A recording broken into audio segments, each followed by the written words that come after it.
वज़ीर-ए-आज़म शाहिद खाकान अब्बासी ने कहा कि तमाम सियासी जमातों को इस बात का फैसला करना चाहिए कि जो कुछ मुल्क में अब तक हुआ है उसके पोशीदा हक़ाइक़ को अवाम के सामने लाया जाए ताकि माजी की गलतियां दोहराने से बचा जा सके। वज़ीर-ए-आज़म हाउस में प्रेस कॉन्फ्रेंस करते हुए एक सवाल के जवाब में उनका कहना था कि अगर साबिक़ वज़ीर-ए-आज़म के हालिया मुतनाज़े बयान पर उनके खिलाफ तहक़ीक़ात का हुक्म दिया जाता तो वो ये वादा छोड़ने पर मजबूर हो जाते। वज़ीर-ए-आज़म का मज़ीद कहना था कि मैं तमाम सियासी जमातों से मशावरत के बाद हक़ाइक़ कमीशन बनाने के हक़ में हूँ। अवाम तक हक़ाइक़ पहुँचाने के लिए चंद दिन नहीं बल्कि तवील अरसा दरकार है। इसके लिए बातचीत का अमल जितनी जल्दी मुमकिन हो शुरू किया जाना चाहिए।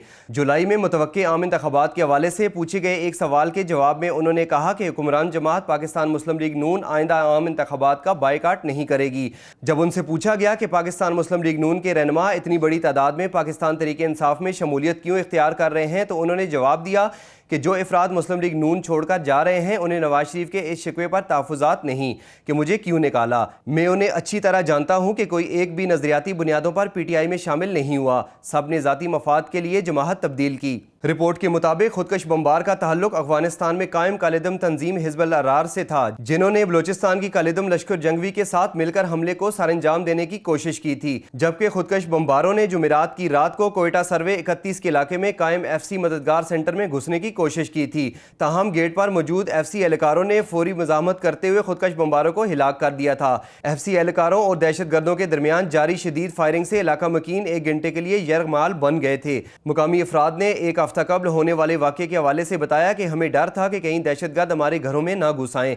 खुदा का शुक्र है हमारी निडर फोर्सेस को सलाम, जिन्होंने वक्त पर कार्रवाई करते हुए दहशतगर्दों को मार गिराया। मोटरवे पुलिस के असिस्टेंट पेट्रोलिंग अफसर मोहम्मद अदरीस ने इस दिन एक खुदकश बम्बार को रोकने में अपनी जान गंवाई थी, जबकि हमले में 3 FC एहलकार जख्मी भी हुए थे। इब्तदाई रिपोर्ट में बताया गया कि पहले खुदकश बम्बार ने खुद को मरकजी दरवाजे पर उड़ा दिया, जिसके नतीजे में FC सेक्टर हेडक्वार्टर के गेट और इसके साथ दीवार को नुकसान पहुंचा। रिपोर्ट के मुताबिक पहले धमाके का फायदा उठाते हुए बकिया चारों खुदकश बम्बारों ने टूटी हुई दीवार से अंदर घुसने की कोशिश की थी। रिपोर्ट में मजीद कहा गया कि खुदकश बम्बार कलाशनकोफ और भारी तादाद में गोलियों के साथ आए थे, जबकि उनके साथ सिंगल कैबिन गाड़ी भी थी जिसमें 50 ग्रेनेड नस्ब थे। साबिक वज़ीर-ए-आज़म नवाज शरीफ ने चेयरमैन नैब को कानूनी नोटिस भिजवा दिया है, जिसमें मुतालबा किया गया है कि नैब ने 8 मई को उनके खिलाफ जो मनी लॉन्ड्रिंग के इल्ज़ामात लगाए उनकी माफ़ी मांगी जाए या चेयरमैन नैब 14 रोज़ के अंदर 1 अरब रुपए का हर्जाना अदा करें। बसूरत दीगर उनके खिलाफ कानूनी कार्रवाई की जाएगी। नवाज शरीफ की जानिब से बैरिस्टर मुनव्वर दोगल ने नोटिस चेयरमैन नैब को भिजवाया। कानूनी नोटिस में कहा गया है कि साबिक वज़ीर-ए-आज़म नवाज शरीफ पर भारत में मनी लॉन्ड्रिंग से 4 अरब 90 करोड़ रुपए मुंतकिल करने का इल्ज़ाम लगाया गया और जिन मीडिया रिपोर्ट्स पर नोटिस लिया गया 8 मई की प्रेस रिलीज में उनका हवाला भी नहीं दिया गया। वर्ल्ड बैंक ने 8 मई को वजाहत में इल्जामात की नफी कर दी थी और वाज़ेह किया था कि रिपोर्ट में किसी शख्स का नाम दिया गया, ना मनी लॉन्ड्रिंग का कहा गया। वर्ल्ड बैंक और स्टेट बैंक की वजाहत के बावजूद एक और प्रेस रिलीज 9 मई को जारी की गई और प्रेस रिलीज में वर्ल्ड बैंक की वजाहत का जिक्र तक नहीं किया गया। इससे पहले नैब को महज शिकायत मिलने पर एलामिया जारी करने की कोई नज़ीर नहीं मिलती। कानूनी नोटिस में यह भी तहरीर है कि नवाज शरीफ एक तजर्बाकार सियासतदान हैं जो 3 मरतबा मुल्क के वज़ीर-ए-आज़म रह चुके हैं। ऐसी शख्सियत के खिलाफ बावसूख ज़राए से तस्दीक किए बगैर एलामिया जारी कर देना बदनीयती पर मबनी और चेयरमैन नैब के इल्ज़ामात क़ब्ल अज़ इंतखाबात धांधली के मुतरादिफ हैं। चेयरमैन नैब तौहीन आमेज़ प्रेस रिलीज पर 14 रोज़ में माफ़ी मांगे। अंग्रेज़ी और उर्दू के अखबारात में बाकायदा माफ़ी शाया कराई जाए, जबकि चेयरमैन नैब 14 रोज़ में 1 अरब रुपए का हर्जाना भी अदा करें। बसूरत दीगर माफ़ी न मांगने और हर्जाना अदा न करने पर कानूनी कार्रवाई की जाएगी। वज़ीर-ए-आज़म शाहिद खाकान अब्बासी और अपोजिशन लीडर सैयद खुर्शीद शाह के दरमियान इस हवाले से 5 मुलाकातें हुई, लेकिन किसी नाम पर इत्तेफाक न हो सका। खुर्शीद शाह ने इस मामले पर वज़ीर-ए-आज़म शाहिद खाकान अब्बासी के साथ मजीद मुलाकात करने से इनकार कर दिया है।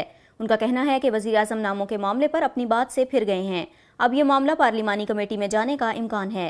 दूसरी जानिब वज़ीर-ए-आज़म शाहिद खाकान अब्बासी कहते हैं कि अपोजिशन के तजवीज़ करदा नाम ऐसे नहीं थे जिन पर इत्तेफाक हो सकता। साथ ही वज़ीर-ए-आज़म ने पीर 28 मई को इस मामले पर अपोजिशन लीडर से मुलाकात का इंदिया दिया है। इस हवाले से वज़ीर-ए-आज़म के मुआविन खुसूसी मुसद्दिक मलिक का कहना है कि हुकूमत की ख्वाहिश है कि कोई ऐसा नाम निगरान वज़ीर-ए-आज़म के लिए आए जो गैर मुतनाज़े हो। उनका मजीद कहना था कि उम्मीद है पार्लिमानी कमेटी में जाने से पहले ही निगरान वज़ीर-ए-आज़म के लिए किसी और नाम पर इत्तेफाक हो जाए।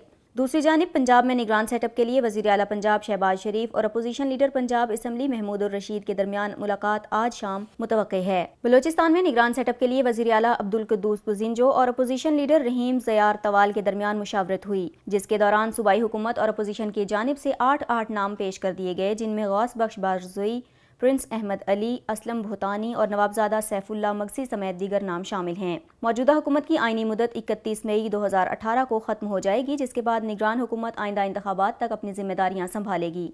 मुरवजा तरीक़ाकार के मुताबिक निगरान वज़ीर-ए-आज़म के इंतखाब के लिए वज़ीर-ए-आज़म और अपोजिशन लीडर की तरफ से नाम सामने आते हैं और किसी एक नाम पर इत्तेफाक होने पर इसे निगरान वज़ीर-ए-आज़म नामज़द कर दिया जाता है। पहले मरहले में किसी नाम पर इत्तेफाक न होने की सूरत में निगरान वज़ीर-ए-आज़म के इंतखाब का मामला पार्लिमानी कमेटी के पास चला जाता है और अगर कमेटी भी किसी हतमी नतीजे पर ना पहुँच सके तो मामला इलेक्शन कमीशन के पास चला जाता है, जिसके बाद इलेक्शन कमीशन तजवीज़ करदा नामों में से किसी एक मौजूद शख्स का इंतखाब बतौर निगरान वज़ीर-ए-आज़म करता है। स्पीकर सरदार अयाज सादिक की सरबराही में कौमी असम्बली का इजलास हुआ, जिसमें वफाकी वज़ीर कानून व इंसाफ महमूद बशीर विर्क ने फाटा के खैबर पख्तूनख्वा में इंज़माम से मुतल्लिक 31वीं आईनी तरमीम का बिल पेश किया। बिल के मुताबिक आइंदा 5 साल तक फाटा में कौमी असम्बली की 12 और सेनेट में 8 नशिस्तें बरकरार रहेंगी। आइंदा बरस फाटा के लिए मुख्तलिफ सूबाई नशिस्तों पर इंतखाबात होंगे। फाटा में सूबाई कवानीन का फौरी इतलाक होगा और मुंतखब हुकूमत कवानीन पर अमल दरामद के हवाले से फैसला करेगी। बिल में सुप्रीम कोर्ट और पेशावर हाई कोर्ट का दायरा कार फाटा तक बढ़ाने और FCR के मुकम्मल खात्मे का भी जिक्र है। अरकान असम्बली की जानिब से बिल पर बहस के बाद बिल की शिकवार मंजूरी का अमल शुरू हुआ। JUI और पख्तूनख्वा मिली अवामी पार्टी ने बिल की मुखालिफत करते हुए ऐवान से वॉकआउट कर दिया। शिकवार मंजूरी के बाद तरमीमी बिल की हतमी मंजूरी का अमल शुरू हुआ और अरकान असम्बली ने फर्दन मुसवदे पर दस्तखत किए। आइन के तहत कौमी असम्बली से मंजूरी के बाद अब ये बिल सेनेट में पेश किया जाएगा, जहां से मंजूरी के बाद बिल को ऐवान सदर में भिजवाया जाएगा। सदर मुमलिकत के दस्तखत के बाद बिल आइन का हिस्सा बन जाएगा। फाटा के खैबर पख्तूनख्वा में इंजमाम के बिल की अहमियत के पेश नज़र तहरीक इंसाफ के चेयरमैन इमरान खान भी कमोबेश 2 साल बाद ऐवान में आए। बिल पेश करने के लिए हुकूमत को अपने ही अरकान की वजह से परेशानी का सामना करना पड़ा। बिल की मंजूरी के लिए आईनी तौर पर 228 अरकान जबकि काबीना में शामिल निस्फ वज़रा की हाज़िरी लाजमी होती है, लेकिन हुकूमती अरकान ही ऐवान से गायब थे। वज़ीर-ए-आज़म शाहिद खाकान अब्बासी ज़ाती तौर पर हुकूमती अरकान को फ़ोन करके ऐवान में आने की तलकीन करते रहे। कौमी असम्बली में सूरत हाल उस वक्त दिलचस्प हुई जब कायदे हिज़्ब इख्तिलाफ खुर्शीद शाह ने ऐवान में हुकूमती अरकान और वज़रा की तादाद को कम महसूस किया, जिस पर वज़ीर-ए-आज़म शाहिद खाकान अब्बासी ने खुर्शीद शाह को कहा कि यह हुकूमत या अपोजिशन का नहीं, सबका बिल है। हमें 150 साल की तारीख बदलनी है। आधा घंटा और इंतजार करने में कोई हर्ज नहीं। अरकान पूरे हो जाएं तो बिल पेश कर देंगे। 2 के सिवा बाकी तमाम वज़रा यहाँ मौजूद हैं। खुर्शीद शाह ने कहा कि ये तारीखी बिल है, पूरी कौम की नज़रें इस पर हैं। फाटा के लोगों को वही हुकूक मिलेंगे जो बाकी पाकिस्तानियों को मिले हैं। हम तो 1 घंटा इंतजार करने को तैयार हैं। वज़रा खड़े हो जाएं, देखें क्या सिर्फ 2 ही कम हैं।